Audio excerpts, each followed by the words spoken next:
الحمد لله نحمده ونستعينه ونستغفره ونعوذ بالله من شرور أنفسنا ومن سيئات أعمالنا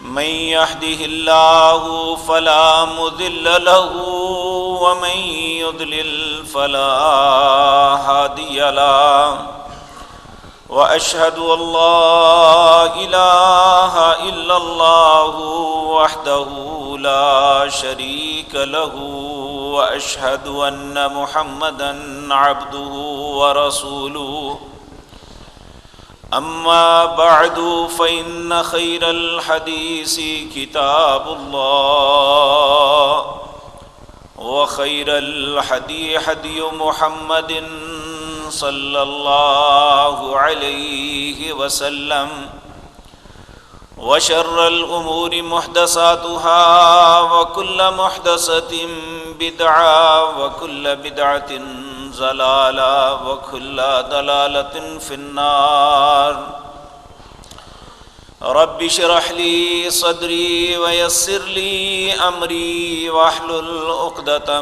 من لساني يفقهوا قولي اللهم انفعنا بما علمتنا وعلمنا ما ينفعنا وزدنا علما رب أوزعني أن أشكر نعمتك التي أنعمت علي وعلى والدي وأن أعمل صالحا ترضاه وأصلح لي في ذريتي إني تبت إليك وإني من المسلمين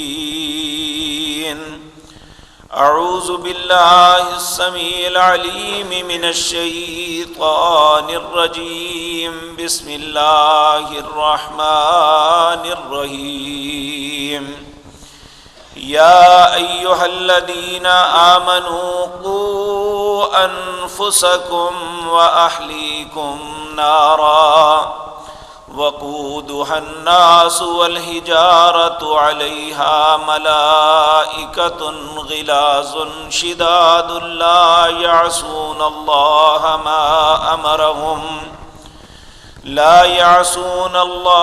ما أمرهم ويفعلون ما يؤمرون.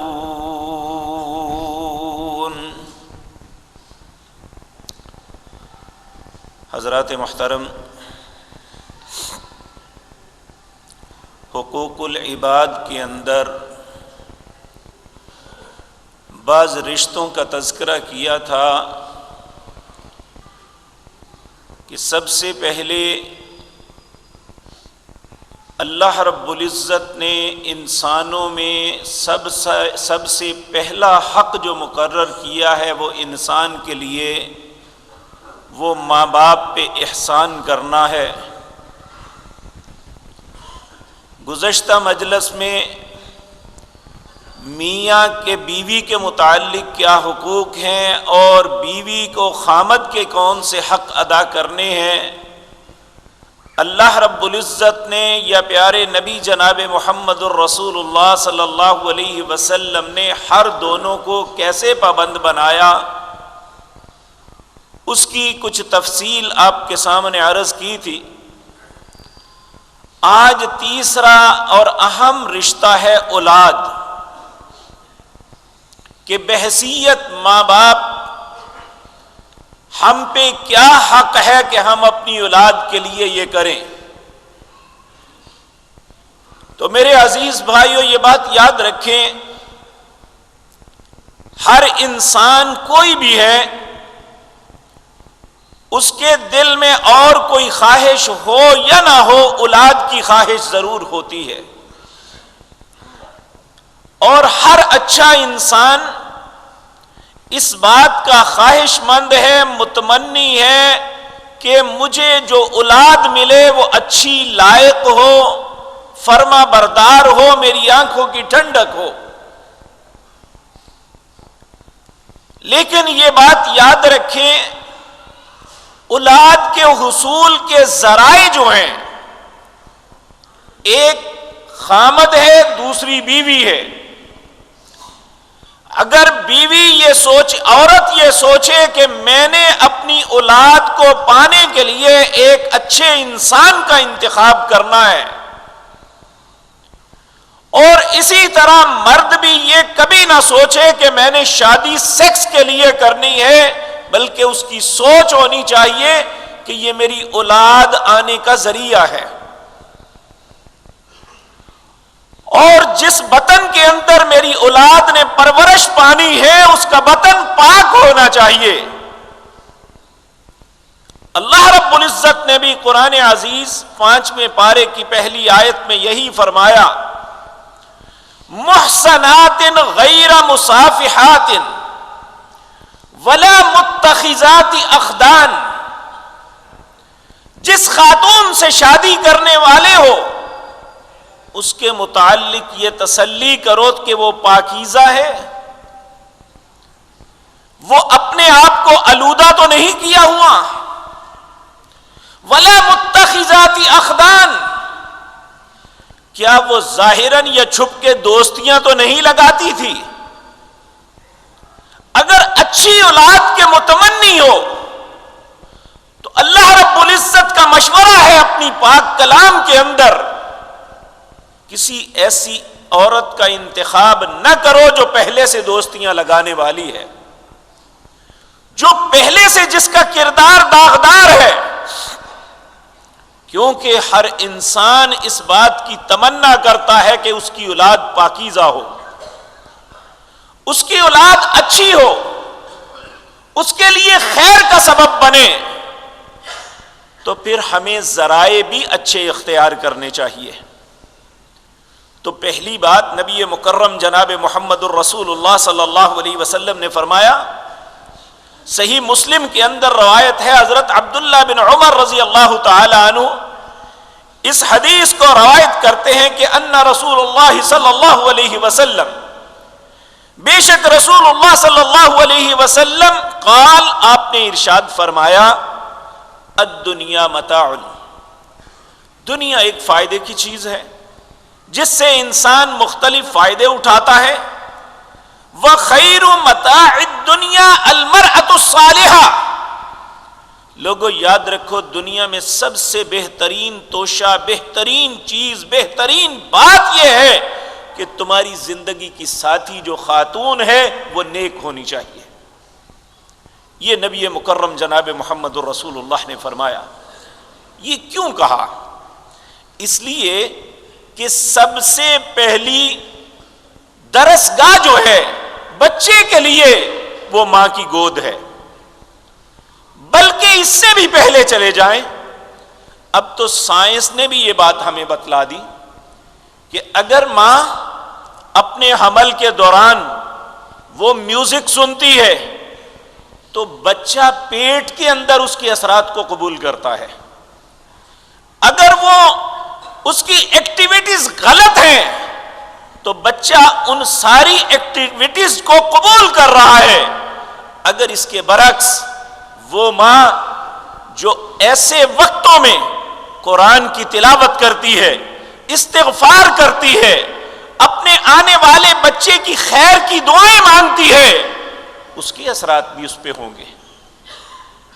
صرف بچہ پیدا ہونے کے بعد ہی اثرات کو قبول نہیں کرتا، بلکہ 40 نبی صلی اللہ علیہ وسلم نے فرمایا 120 دن، 40 40 اور 40، پھر اس کے بعد اس میں روح پھونک دی جاتی ہے اور وہ باقاعدہ ایک زندہ چھوٹا سا ٹکڑا ہوتا ہے، ڈیولپ کر کے وہ پوری شکل اختیار کرتا ہے، پھر وہ دنیا میں آتا ہے۔ لیکن یاد رکھیں اس کے ماں باپ کے کردار کے اثرات ماں کے حمل کے دوران ہی اس پہ مرتب ہو جاتے ہیں۔ تو اس لیے جتنے بھی نیک اور صالح لوگ ہیں، انبیاء ہیں، حضرت ابراہیم علیہ السلام، آپ کیا دعا مانگتے تھے؟ رب حب لی من الصالحین، اے اللہ جو تو اولاد مجھے دے گا، میری التجا ہے تجھ سے کہ مجھے نیک اولاد دینا. صرف اولاد مانگ لینا کافی نہیں ہے، بلکہ نیک اولاد کا طلب کرنا. یہ بات میں نے اپنی آنکھوں سے دیکھی. مارکیٹ میں دو بزرگ تھے. ایک شخص، اس کی ایک ہی بیٹی تھی، اور ایک شخص کے 5 بیٹے تھے، اور 5 ہی اچھے کاروباری، لیکن ان کا سلوک ماں باپ کے ساتھ بہت برا تھا. تو وہ بزرگ جن کی ایک بیٹی تھی، وہ بعض اوقات رو پڑتے کہ اگر مجھے بھی اللہ ایک بیٹا دے دیتا. تو وہ جو دوسرے تھے وہ سید زادے تھے، وہ انہیں کہتے تھے حاجی صاحب نہ مانگو، میں کہتا ہوں مجھے 5 ملے ہیں، مجھے میرے 5 مر جائیں، میری زندگی کو سکون آ جائے. تو اس لیے یہ صرف اولاد کا مانگ لینا کافی نہیں ہے. آج ہم یہ سوچ ختم کر بیٹھے ہیں کہ اولاد کے حصول کے لیے تو جد و جہد ہے. ہم ڈاکٹرز کے پاس جاتے ہیں، ہم مختلف حکماء کے پاس جا کے علاج معالجہ کرواتے ہیں. وہ جو کائنات کا سب سے بڑا حکیم ہے، جو سب سے بڑا طبیب ہے، جس نے نہ صرف اولاد دینی ہے بلکہ اولاد کی اصلاح کے لیے ان کے دلوں کو بھی بدلنا ہے، ہم اس کے سامنے ہاتھ بھی نہیں اٹھاتے اور روتے بھی نہیں ہیں.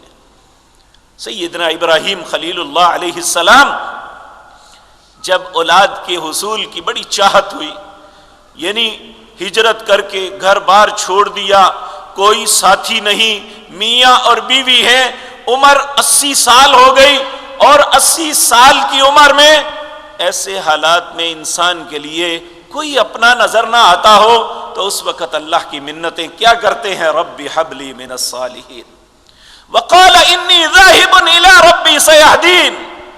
گھر سے نکلے، شہر سے نکال دیا، اب تم یہاں نہیں رہ سکتے. کہا اچھا کوئی بات نہیں، میرا رب میری رہنمائی کرے گا. فلما ذہب، اللہ اکبر، پھر اللہ سے التجا کرنے لگے، اے اللہ اب تو کوئی بھی نہیں رہا، رب حب لی من الصالحین، اللہ ایک بیٹا دے دے، لیکن وہ بیٹا نیک ہونا چاہیے. اسی طرح حضرت زکریا علیہ السلام جب اللہ مالک نے انہیں ایک معجزہ دکھایا، ویسے اولاد کے معاملے میں مایوس ہو چکے تھے. معجزہ یہ ہوا کہ جس بچی کو اڈاپٹ کیا ہوا تھا، جو ان کے محراب میں وہاں رہتی تھی، حضرت مریم علیہ السلام ایک دن ان کے حجرے میں گئے تو وہ بے موسمی پھل کھا رہی تھی. اسے دیکھ کے دل میں خیال آیا، پہلے تو پوچھا یہ کہاں سے آئے ہیں؟ وہ کہنے لگی یہ اللہ نے مجھے دیے ہیں. جب انہوں نے کہا اگر بے موسم پھل اللہ انہیں دے سکتا ہے تو میں بھی تو اللہ کا بندہ ہوں، اور پھر لوگوں سے چھپ چھپ کے دعا کرنی شروع کر دی. اللہ رب العزت سورت مریم کے اندر فرماتے ہیں ذکر رحمت ربک زکریا اذ نادا ربہ نداء خفیا.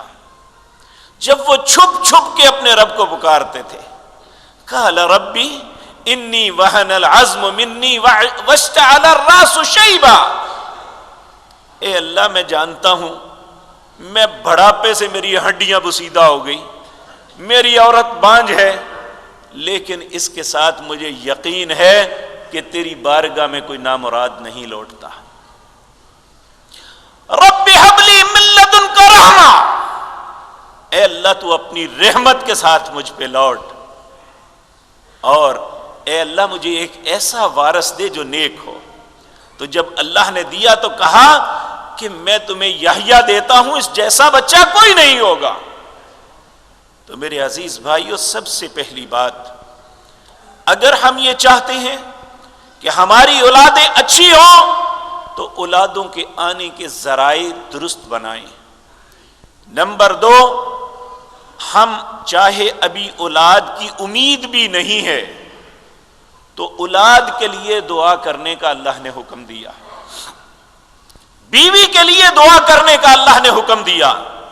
اللہ کہتا ہے میرے جو بندے ہیں والذین یقولون ربنا، وہ لوگ کہتے ہیں حب لنا من ازواجنا وذریاتنا قرۃ اعین وجعلنا للمتقین اماما، اے اللہ مجھے بیوی وہ دینا، مجھے اولاد وہ بخشنا جو میری آنکھوں کی ٹھنڈک بنے، قرۃ اعین۔ اور پھر کہا اے اللہ میں یہ نہیں کہتا میری اولاد کو نیک بنانا، وجعلنا للمتقین اماما، میری تجھ سے التجا ہے کہ میری اولاد کو نیکوں کا امام بنانا۔ جس طرح ہم مذاق سے کہتے ہیں لائسنس لینا ہے توپ کا لکھ کے دو تو بندوق کا تو مل جائے گا، تو یہ اللہ سے انسان مانگے وہ جو سب سے بہتر ہے، اور سب سے بہتر کون ہے؟ نیک بننا ہی بہت بڑا انعام ہے، اور نیکوں کا امام یہ تو بہت بڑی نعمت ہے۔ اللہ ہمیں ہماری اولادوں کو ایسا بنا دے۔ تو میرے عزیز بھائیوں، اس کے لیے اللہ رب العزت نے ماں باپ کی ایک ڈیوٹی لگائی ہے کہ اولادوں کی اصلاح کیسے ہوگی، کیا کرنا ہے تمہیں؟ تو اللہ رب العزت سیدنا اسماعیل علیہ السلام کو حکم دے رہے ہیں، وَأْمُرْ أَهْلَكَ بِالصَّلَاةِ، اے میرے نبی اپنے گھر والوں کو نماز کا پابند بناؤ۔ وَأْمُرْ أَهْلَكَ بِالصَّلَاةِ وَاسْتَبِرْ عَلَيْهَا، اور معاملات میں صبر اختیار کرو۔ اور دیکھیں ان کے بابا سیدنا ابراہیم علیہ السلام، اللہ رب العزت نے جب ان سے ایک کام لیا تو اس وقت اللہ نے انعام کے طور پہ کہا کہ میں تمہیں دنیا کی امامت بخشتا ہوں، تو فوراً کہا قال ومن ذریتی، اے اللہ میری اولاد کو بھی دے گا؟ اللہ نے کہا نہیں، لا ینال عہد الظالمین، جو ظلم کرے گا میرا اس کے ساتھ کوئی کمٹمنٹ نہیں ہے۔ اس لیے اولادوں کے لیے دعا مانگنی ضروری ہے۔ سیدنا ابراہیم علیہ السلام کو جب اللہ رب العزت نے ایک کے بعد دوسرا بیٹا بھی دیا، ائمہ مفسرین لکھتے ہیں پہلا بیٹا 80 سال کی عمر میں ہوا، دوسرا سیدنا اسحاق 120 یا 126 سال کی عمر میں ہوا۔ اب آپ سوچ سکتے ہیں کہ جس شخص کو زندگی کی ساری عمر جوانی بیت گئی، بڑھاپے کے اندر بیٹے ملے ہوں، اس کی کیا کیفیت ہوگی، اس کی خوشی کتنی ہوگی، اور وہ کیا کچھ نہیں کرے گا، کیسے نہیں اچھلے گا۔ لیکن سیدنا ابراہیم اللہ کے خلیل تھے، انہیں اللہ کا لحاظ تھا، انہیں معلوم تھا کہ میرا رب کیسے خوش ہوگا اور مجھے اپنی اولاد کے لیے کیا کرنا ہے۔ فوراً اللہ کی بارگاہ میں کھڑے ہوتے ہیں، التجا کرتے ہیں، الحمدللہ الذی وہب لی علی الکبر اسماعیل و اسحاق ان ربی لسمیع الدعاء۔ تمام تعریفیں اس اللہ کے لیے ہیں۔ وہب لی علی الکبر، جس نے بڑھاپے کے اندر مجھے عطا کیے، اسماعیل اور اسحاق۔ ان ربی لسمیع الدعاء، اے اللہ میں کائنات کے سامنے اعلان کرتا ہوں دعاؤں کو سننے والی صرف تیری ذات ہے۔ ان ربی لسمیع الدعاء، میرا رب ہی دعاؤں کو سنتا ہے۔ اب اگلی دعا کیا مانگی؟ بیٹے مل گئے، بیٹے ملنے کے بعد اگلی دعا کیا مانگی؟ کہا رب اجعلنی مقیم الصلاۃ ومن ذریتی، اے اللہ مجھے بھی نمازی بنانا، میری اولاد کو بھی نمازی بنانا۔ رب اجعلنی مقیم الصلاۃ، ہم اپنی نمازوں میں یہ کلمات پڑھتے ہیں، میں اللہ کا واسطہ دے کے کہتا ہوں، کبھی ہم نے تصور میں یہ سوچا ہے کہ یہ دعا کس نے مانگی تھی اور کیا مانگی جا رہی ہے؟ رب اجعلنی مقیم الصلاۃ، اے اللہ مجھے نماز پڑھنے والا بنا، ومن ذریتی، اے اللہ میری اولاد کو بھی نمازی بنا۔ ربنا وتقبل دعا، اے اللہ تو دعاؤں کو قبول کرنے والا ہے۔ رب اجعلنی مقیم الصلاۃ ومن ذریتی ربنا وتقبل دعا، ربنا اغفر لی ولوالدی، اے اللہ میرے باپ کو معاف کر دے، بخش دے۔ للمؤمنین یوم یقوم الحساب، قیامت تک جتنے ایماندار آنے والے ہیں سب کو معاف فرما دے۔ یہ سیدنا ابراہیم علیہ السلام نے اپنی اولاد اور آنے والے ایمانداروں سب کے لیے اللہ سے دعا مانگی۔ اسی طرح میرے عزیز بھائیو، اللہ کے ایک نبی جو خود بھی اللہ نے انہیں ایسی بادشاہت دی تھی جیسی بادشاہت کسی کے پاس نہیں تھی، انہوں نے اللہ سے دعا مانگی، اللہ نے قبول کر لی۔ پھر باپ بھی ایک بادشاہ تھے اور اللہ کے نبی تھے، اللہ نے اولاد دی تو کیا اللہ سے کہتے ہیں، رب اوزعنی ان اشکر نعمتک التی انعمت علی وعلی والدی وان اعمل صالحا ترضاہ واصلح لی فی ذریتی انی تبت الیک وانی من المسلمین۔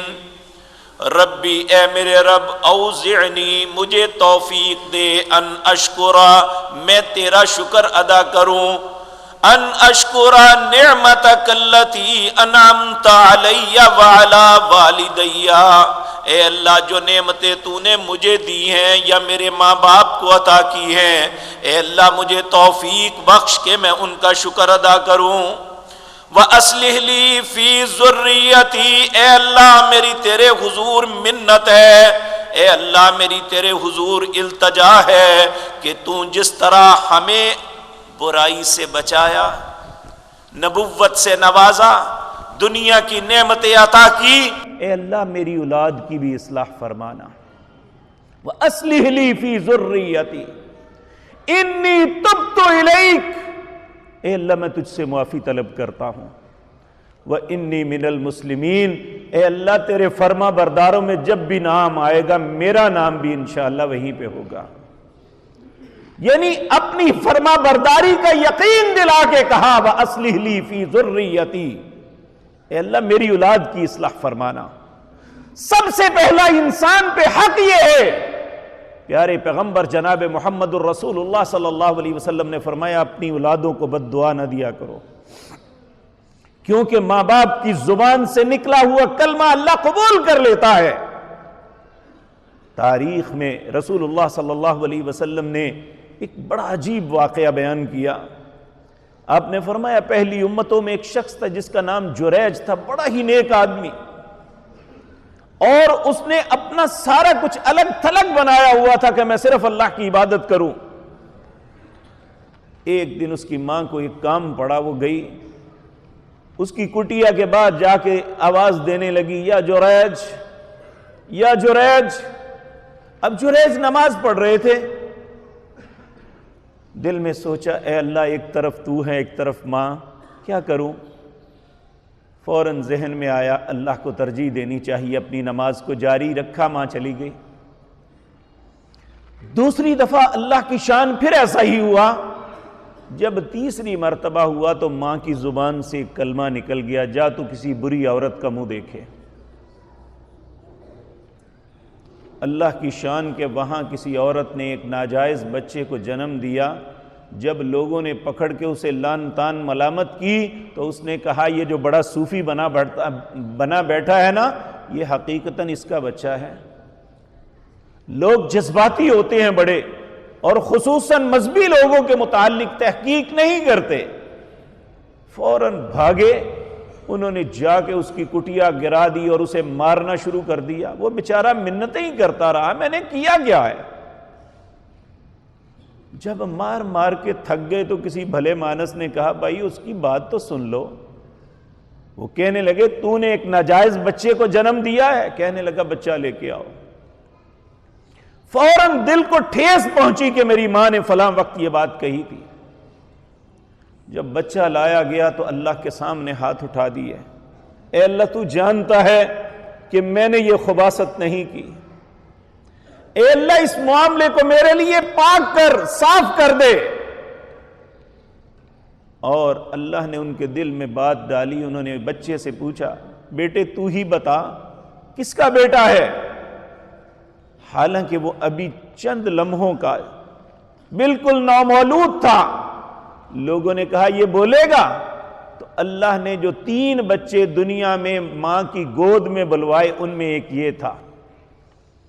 عیسیٰ علیہ السلام کے علاوہ یہ غیر نبی، اللہ نے اپنے ایک پاکیزہ بندے کو صاف کرنے کے لیے یہ سب کچھ کیا۔ اس نے کہا میرا باپ یہ نہیں، میرا باپ فلاں چرواہا ہے۔ پھر لوگوں کو فکر ہوئی تو ہم نے تو بڑی زیادتی کر دی ہے، وہ کہنے لگے ہم آپ کی کٹیا سونے کی بنا دیتے ہیں۔ اسے کہو مجھے نہیں ضرورت، میرے ساتھ جو ہوا ہے میری ماں کی دعا کی وجہ سے ہوا۔ تو اب ماں نے غیر ارادی طور پہ بات نکالی تھی، تو اس کا نتیجہ کیا نکلا کہ بچے کو کتنی ذلت بھگتنی پڑی۔ اس لیے رسول اللہ صلی اللہ علیہ وسلم نے فرمایا اپنی اولادوں کو بد دعا نہ دیا کرو، کیونکہ جب اولادیں تکلیف اور اذیت میں جائیں گی، اور اذیت ماں باپ کو سب سے زیادہ ہوتی ہے، بے شک وہ نافرمان کیوں نہ ہو، کہ اللہ نے ماں باپ کا دل ہی ایسا بنایا ہے۔ اور دیکھیں میرے عزیز بھائیوں، اگر آپ پیچھے چلے جائیں، ہماری مائیں اور دادیاں، انہوں نے کبھی بچوں کو ڈانٹنا ہوتا تھا نا، تو ڈانٹتے بھی کہتے اللہ کرے تینوں کچھ نہ ہوئے، اور تیرا بھلا ہو جائے، یعنی ایسی بات کرتی تھی جس میں دعا کا عنصر ہوتا تھا۔ اور آج کی مائیں بچوں کو لعنتیں ڈالتی ہیں، بچوں کے بیڑا غرق ہونے کی دعائیں کرتی ہیں۔ تو میرے عزیز بھائیوں، ہم باپ ہیں یا ماں، خدا کے لیے اپنے بیٹے کے لیے، اپنی بیٹی کے لیے زبان سے ایسی بات نہ نکالا کریں کہ آپ کی زبان سے نکلا ہوا کلمہ اللہ فوراً قبول کرتا ہے۔ نبی کریم صلی اللہ علیہ وسلم نے فرمایا 3 لوگوں کی دعا اللہ رد نہیں کرتا، ان میں ایک والدین ہیں جن کی دعا اولاد کے حق میں اللہ رد نہیں فرماتا۔ آپ جیسی مرضی کر لیں، اس لیے اولادوں کو بد دعا نہیں، ہمیشہ دعا دیا کرو۔ اگر ایک نافرمان بھی ہے تو اس کے لیے بھی دعا کریں، اے اللہ اصلح لی فی ذریتی، اے اللہ تو میری اولادوں کی اصلاح کر۔ اور یقین مانیے ایک دعا رسول اللہ صلی اللہ علیہ وسلم نے سکھلائی، زندگی میں بارہا مرتبہ اس کا تجربہ لوگوں کے متعلق بھی ہوا اور خود بھی ایسا دیکھا کہ اگر انسان کسی وقت بچہ ٹریک سے اتر گیا ہے اور وہ قابو میں نہیں آ رہا، آپ اللہ سے یہ التجا کریں اللہم اغفر لہ وارحمہ، اے اللہ اسے معاف کر دے، اس پہ رحم کر دے، وعافہ وارزقہ، اے اللہ اسے عافیت دے اور رزق دے، اللہم اہدہ وسددہ، اے اللہ اسے ہدایت دے اور اسے سیدھا کر دے۔ اور یقین مانیے کہ سب سے زیادہ اللہ کو اگر لحاظ آتا ہے کسی کی دعا کا اولاد کے متعلق تو وہ والدین ہوتے ہیں۔ ہم اٹھا کے مولویوں کے پیچھے بھاگ رہے ہیں کہ مولوی جی تسی پھوک مار دیو۔ سب سے بہترین دعا اور سب سے بہترین دم وہ ہے جو ماں یا باپ اپنی اولاد کے متعلق کرتا ہے۔ اس لیے اپنی اولادوں کے لیے حق یہ ہے، اللہ نے حکماً کہا اپنے انبیاء اور رسل کو کہ اپنی اولادوں کے حق میں بہترین دعا کرو، اور سب سے بہترین دعا ان کی اصلاح کے لیے، ان کی کردار سازی کے لیے یہ ہے کہ ان اللہ سے دعا کریں کہ اے اللہ انہیں بھی نمازی، رب اجعلنی مقیم الصلاۃ ومن ذریتی، اے اللہ مجھے بھی نمازی بنا اور میری اولاد کو بھی نمازی بنا۔ تو میرے عزیز بھائیوں، اس کے بعد عمومی طور پہ ہم اپنی اولادوں کے مستقبل کے لیے پریشان ہوتے ہیں، ہونا چاہیے، اور اس کے لیے ان کی رہنمائی بھی کرنی چاہیے اور انہیں سہارا بھی دینا چاہیے۔ آپ اپنے بچے کو ڈاکٹر بنائیں، آپ انجینئر بنائیں، آپ صنعتکار بنائیں، آپ کاشتکار بنائیں، جو بھی بنائیں، اللہ نے آپ کو اجازت دی ہے، لیکن اس وقت ہم فیل ہو جائیں گے اگر ہم اپنے بچے کو اچھا مسلمان نہ بنا سکیں۔ ہمارا بچہ ڈاکٹر بھی ہو جائے، انجینئر بن جائے، وہ ملک کے ٹاپ موسٹ جو سب سے بڑا عہدہ ہے اس پہ براجمان ہو جائے، لیکن ہمارا بچہ اگر اچھا مسلمان نہیں ہے تو ہم اللہ کی بارگاہ میں فیل ہے، ہمیں 1 نمبر بھی نہیں ملے گا۔ تو بحیثیت مسلمان سب سے پہلا حق ہمارا یہ ہے، ہمارا بچہ جب بات کرنی شروع کرے تو اس کی زبان پہ گانے کی گنگناہٹ نہیں ہونی چاہیے، اس کی زبان پہ لا الہ الا اللہ ہونا چاہیے۔ جب وہ پیدا ہوا تھا، نبی مکرم جناب محمد الرسول اللہ کے نواسے سیدنا حسن پیدا ہوئے تو لائے، آپ نے ان کے دائیں کان میں اذان کہی اور بائیں میں اقامت کہی، تو حکم یہ ہے کہ تمہارے بحیثیت مسلمان بچے کے کان میں سب سے پہلا اگر نام آنا چاہیے تو وہ اللہ کی بڑائی کا ہونا چاہیے۔ جب اس کی زبان بولنے کے قابل ہو تو سب سے پہلا کلمہ جو بچے کی زبان پہ آنا چاہیے وہ لا الہ الا اللہ ہونا چاہیے۔ تو میرے عزیز بھائیو، اب ایسا نہیں ہے، اسی لیے ہم پریشان ہیں، ہم اس ترتیب کو بھول گئے ہیں، ہم ان حقوق کو ادا نہیں کر رہے کہ جو اللہ رب العزت نے ہمارے اوپر مقرر کیے تھے، کہ مجھ سے مانگ کے لیا، منتیں کرتے رہے، میں نے احسان کیا، اولاد کی نعمت سے نوازا، اب جو تمہارے اوپر حق تھا تم ادا نہیں کرو گے۔ اور ہمارے اوپر حق یہ ہے، ہمیں تو اللہ نے لوگوں کی اصلاح کے لیے پیدا کیا ہے کہ ہم اپنے گھر کو ہی بھول جائیں، جبکہ اللہ رب العزت ہر اہل ایمان کو یہ کہہ رہے ہیں، یا ایھا الذین آمنو، اے لوگوں جو ایمان لائے ہو، قوا انفسکم واہلیکم نارا، صرف اپنے آپ کو ہی نہیں، اپنے اہل و عیال کو بھی آگ سے بچا لو۔ کیوں؟ وقودھا الناس والحجارہ، اس جہنم کا ایندھن ہی انسان اور پتھر ہے۔ علیہا ملائکۃ غلاظ شداد، اس پہ جو فرشتے عذاب دینے کے لیے مقرر ہیں وہ بڑے سخت گیر اور تشدد کرنے والے ہیں، اور ان کے دلوں میں کوئی رحم نہیں۔ لا یعصون اللہ ما امرہم ویفعلون ما یؤمرون، وہ کبھی بھی کسی پہ ترس نہیں کھاتے، جو اللہ نے حکم دیا ہے اس کے مطابق وہ کرتے چلے جاتے ہیں۔ اس لیے اللہ نے ہمیں مشورہ دیا ہے، ہمیں اللہ رب العزت کے مشورے کو قبول کرنا چاہیے۔ ہمارا بیٹا بہترین ٹریڈر ہے، بہترین صنعت کار ہے، لاکھوں کروڑوں کی دہاڑی لگا کے آتا ہے، بہت خوب بات ہے، اللہ سب کو ان نعمتوں سے نوازے، لیکن ہم یہ دیکھیں کہ ہمارا بچہ مسلمان بھی ہے یا نہیں ہے۔ چند دن پہلے سعودی عرب کے مفتی اعظم،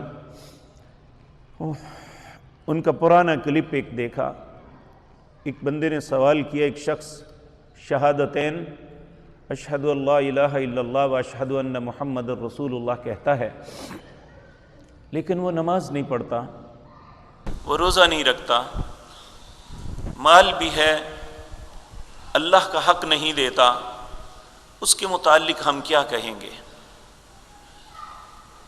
میرے عزیز بھائیوں، ایک نابینا شخص اللہ مالک نے اسے صرف قرآن کا حافظ ہی نہیں، حدیث کا حافظ بھی بنایا ہوا تھا۔ ایک دم ان کا چہرہ متغیر ہوتا ہے اور زبان سے کلمہ نہیں نکلتا، غصے سے کہتے ہیں ایسا شخص مرتد ہے، اس کا اسلام سے کوئی تعلق نہیں ہے۔ اور ہم صرف چند ٹکوں پہ راضی ہو جاتے ہیں کہ چلو ہمارا بیٹا کما کے تو لاتا ہے۔ کیا ہم نے کبھی نہیں سوچا کہ کل کو یہی ہماری آنکھوں کی ٹھنڈک بنے گا یا ہمارے لیے عذاب کا سبب بنے گا؟ نبی مکرم جناب محمد الرسول اللہ صلی اللہ علیہ وسلم نے فرمایا کہ ایک شخص جو اپنے اچھے اعمال کی وجہ سے جنت میں چلا جائے گا۔ ایک دن ایسا ہوگا کہ اللہ جنت میں اس کی وسعتوں میں اضافہ کر دیں گے اور نعمتیں نواز دیں گے اور درجات کو بلند کر دیں گے۔ یہ شخص پوچھے گا، اے اللہ، میں تو کیا تو کچھ نہیں، یہ مجھے کیسے ملا؟ اللہ رب العزت کہیں گے، اے میرے بندے، تیرے بچے نے، تیرے بیٹے یا بیٹی نے تیری مغفرت کی دعا مانگی، میں نے تجھے معاف کیا تو تو یہاں آیا نا، اب اس کی دعا مانگنے کے سبب میں نے تیرے درجات کو بلند کر دیا ہے۔ اچھی اولاد جو ہے صرف دنیا میں فائدہ مند نہیں ہے، ہمارے مرنے کے بعد بھی اچھی اولاد ہمارے لیے جنت میں درجات کی بلندی کا سبب بنے گی۔ تو اگر خدا نخواستہ اس کے برعکس ہم اپنی اولادوں کی اچھی تربیت نہ کر سکے، اپنے نیک اعمال کی وجہ سے ہم جنت کی طرف جا رہے ہوں گے، تو ہماری اپنی اولادیں ہمیں پیچھے سے پکڑ کے اللہ سے التجا کریں گی، اے اللہ، بابا خود تو نماز پڑھتے تھے، خود تو روزہ رکھتے تھے، انہوں نے مجھے نہیں کہا، اے اللہ جہاں مجھے بھیجنے لگا ہے میرے بابا کو بھی میرے ساتھ بھیج دے۔ یہ ہماری اولادیں ہماری جنت بھی ہیں اور جہنم بھی ہیں، ہماری اپنی مرضی ہے، ہم جیسا مرضی بنا لیں۔ آج ہمیں یہ نفرت سکھائی جا رہی ہے، اولادوں کو ماں باپ کے متعلق اور ماں باپ کو اولاد کے متعلق ایسے سبق دیے جا رہے ہیں اور ایسے ایسے ڈرامے تشکیل دیے جا رہے ہیں کہ گھروں کے گھر اجڑ رہے ہیں۔ اولادیں ماں باپ کی نافرمان ہیں اور وہ سمجھتے ہیں ہماری اپنی زندگی ہے، جیسے مرضی کریں، ہمارے ماں باپ کو کیا حق ہے کہ وہ ہمارے معاملات میں مداخلت کرے۔ لوگوں، ہماری زندگی کے ایک ایک لمحے میں اللہ اور ہمارے ماں باپ کو حق ہے کہ وہ جہاں مرضی مداخلت کر سکتے ہیں۔ یہ بات اولادوں کو یاد رکھنی چاہیے اور ماں باپ کو یہ یاد رکھنی چاہیے، اگر ہم ایسی اولاد چاہتے ہیں تو ہمیں اپنی اولاد کی ایسے وقت میں تربیت کرنی چاہیے جب یہ معصوم اور کچی ٹہنیوں والے ہوتے ہیں۔ اللہ اکبر۔ ایک یونیورسٹی کے پروفیسر، ریاض یونیورسٹی کے پروفیسر اپنے بچوں کو ہر سال ایک عجیب تجربے سے گزارتے ہیں۔ وہ بچوں کو لے کے باہر چلے جاتے ہیں جنگل میں، اور وہاں ایک چھوٹا سا پودا، اسے ایک گملے میں اگاتے ہیں، روزانہ جا کے، وہ بالکل ٹیڑھا میڑھا ہوتا ہے، روزانہ جا کے اس کے لیے کوشش کرتے ہیں۔ ایک وقت آتا ہے، کئی مہینوں کی محنت کے بعد وہ پودا بالکل سیدھا ہو جاتا ہے اور وہ ایک بڑا خوبصورت رنگ دینا شروع کر دیتا ہے۔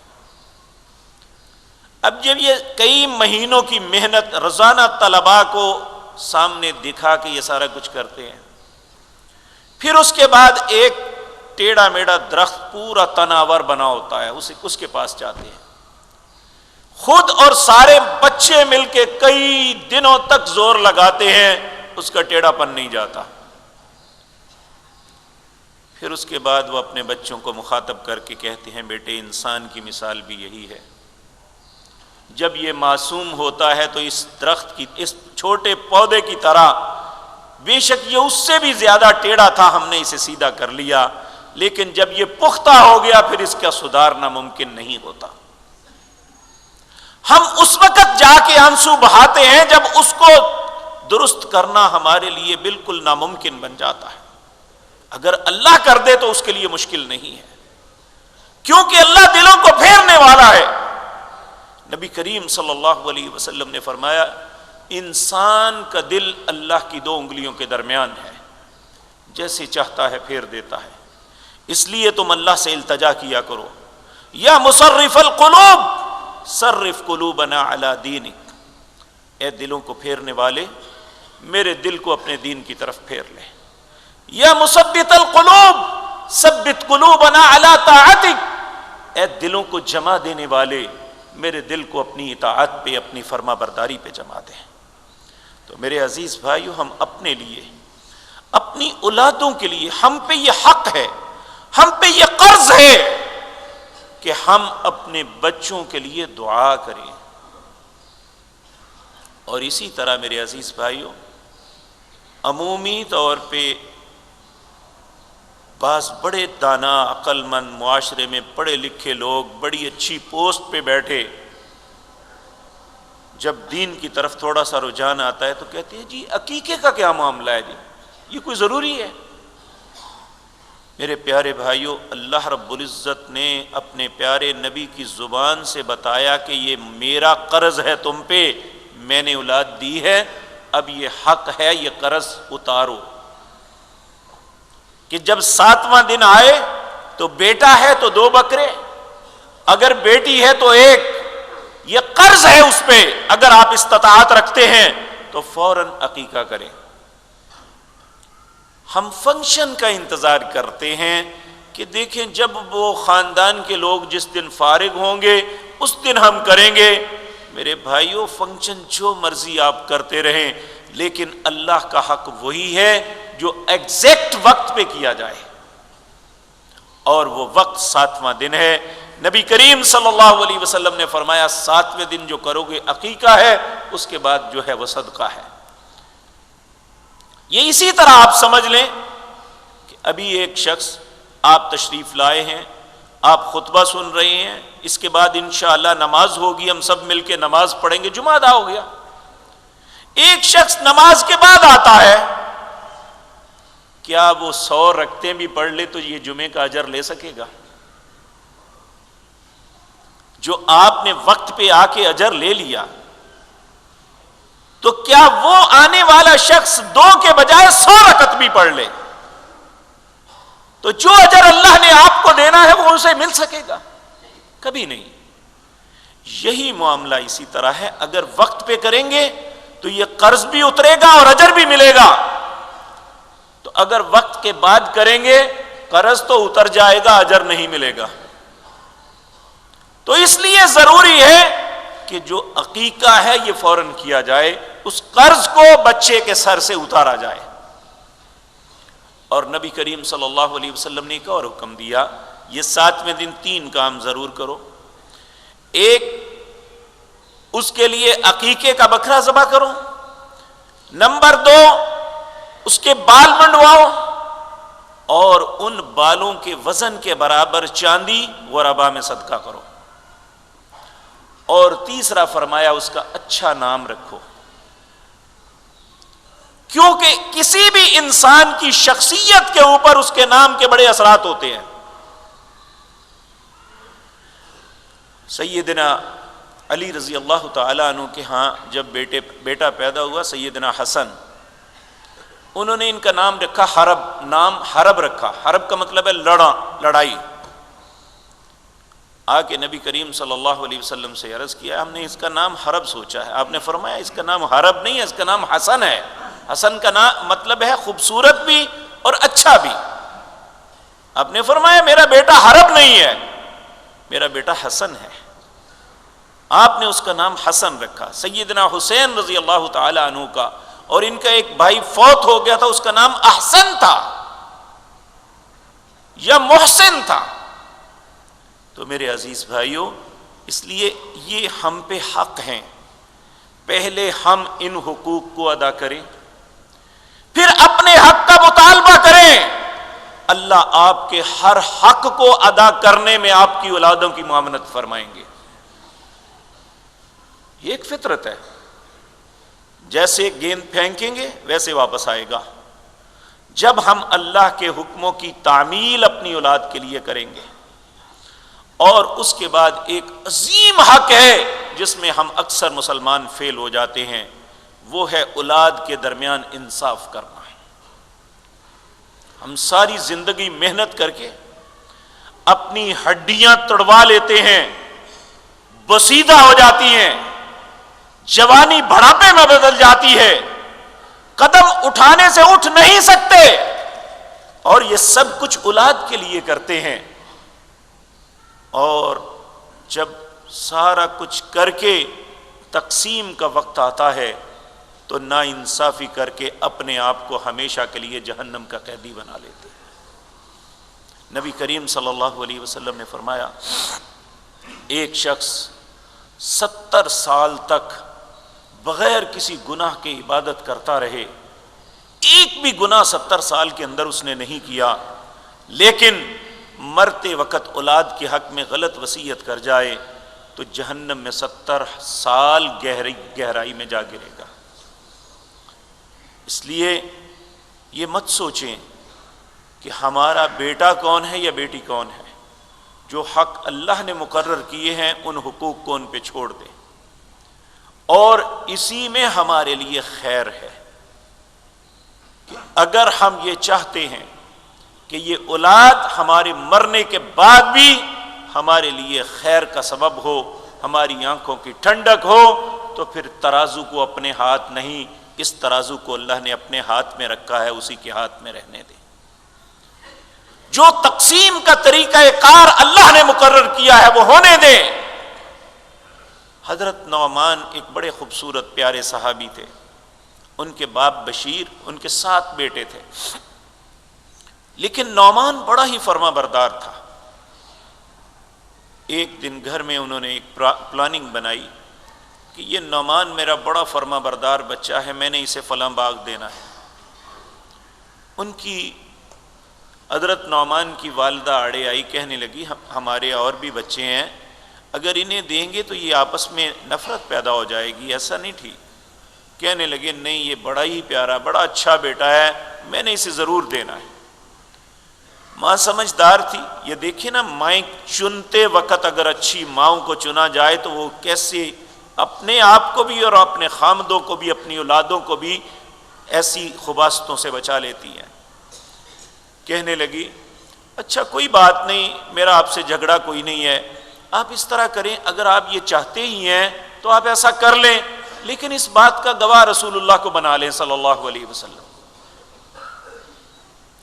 دیکھیں کیسی دنائی کے ساتھ، اگر وہ خود کہتی میں ایسا نہیں ہونے دوں گا تو گھر میں جھگڑا تھا، اور یقینی بات ہے خامد طاقتور ہوتا ہے۔ تو کہنے لگی آپ اس طرح کریں، نبی کریم صلی اللہ علیہ وسلم کو آپ گواہ بنا لیں۔ کہنے لگا ٹھیک ہے۔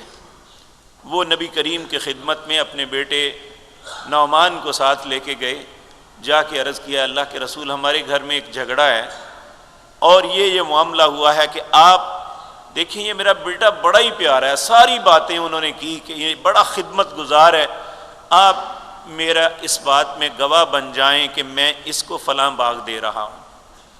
آپ نے فرمایا سارے بیٹوں کو دے رہے ہو یہ تحفہ؟ کہا نہیں صرف اسے دے رہا ہوں۔ آپ نے فرمایا اس ظلم کا میں شراکت دار نہیں بن سکتا، جاؤ چلے جاؤ۔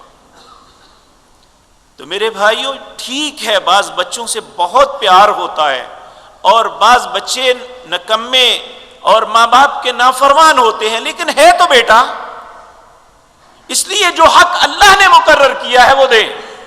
اور اسی طرح بعض اوقات یہ سوچ ہوتی ہے کہ بیٹیاں پرایا دھن ہیں، اب انہیں کیا ضرورت ہے، ہم نے ان کی شادی کر دی۔ یہ ہندو کی ذہنیت ہے، مسلمان کی نہیں ہونی چاہیے۔ یہ پرایا دھن نہیں، آپ کا دھن ہے، آپ کے پشت سے اور آپ کی زوجہ کے پیٹ سے یہ بیٹی پیدا ہوئی ہے، اور یہ بھی اسی طرح تمہارے آنکھوں کی ٹھنڈک دنیا اور آخرت میں بننے والی ہے جس طرح تمہارا بیٹا ہے، اس لیے اسے محروم نہ کرو۔ اگر کوئی شخص بیٹوں کی طرح اپنی بیٹی کی تربیت کرتا ہے اور اس کی شادی کرتا ہے، اس کے سارے حقوق ادا کرتا ہے، نبی کریم صلی اللہ علیہ وسلم نے فرمایا بیٹوں کے متعلق یہ نہیں کہا، کیونکہ بیٹوں سے انسان پیار کرتا ہے اپنے مفاد کے لیے۔ بیٹی سے جو پیار کرے گا، جو بیٹی کی تربیت کرے گا، جو بیٹی کی شادی کرے گا، جو بیٹی کو اچھا مسلمان بنائے گا، جو بیٹی کو اس کا پورا حق دے گا، نبی کریم صلی اللہ علیہ وسلم نے فرمایا جس طرح یہ انگلی اس کے ساتھ ہے، قیامت کے دن وہ بندہ جنت میں میرے ساتھ اس طرح ہوگا۔ تو مفاد زیادہ بیٹوں میں ہوا یا بیٹیوں میں؟ اور یہ بھی یاد رکھیں، بیٹے تو اپنے کاموں میں مشغول ہو جاتے ہیں، یقین جانیے ہر دکھ اور تکلیف کے وقت جو بیٹیاں ماں باپ کو سہارا دیتی ہیں کوئی نہیں دے سکتا، اور جو بیٹیاں رات کو گر گر کے اپنے ماں باپ کی صحت تندرستی اور ان کو جہنم کے عذابوں سے بچانے کے لیے آنکھوں میں آنسو بہاتی ہیں، بیٹا ایسا نہیں کر سکتا۔ اس لیے بیٹیوں کے ساتھ ناانصافی نہ کریں، یہ حق ہے، یہ بھی حقوق العباد میں سے ایک بہت بڑا حق ہے جس میں ہم سے کوتاہی ہو رہی ہے۔ اللہ رب العزت سے دعا ہے ماں باپ کے حق انہیں دیں، بیوی کا حق اسے دیں، خامد کا حق اسے دیں، اولاد کا حق اسے دیں، یہی حقوق العباد ہے۔ اس کے علاوہ اور کون سے رشتے ہیں جن کا حق ہم پہ ہے اور ہمیں ہر صورت ادا کرنا ہے؟ اللہ نے زندگی اور توفیق دی تو بتدریج عرض کروں گا۔ اقول قولی ھذا واستغفر اللہ۔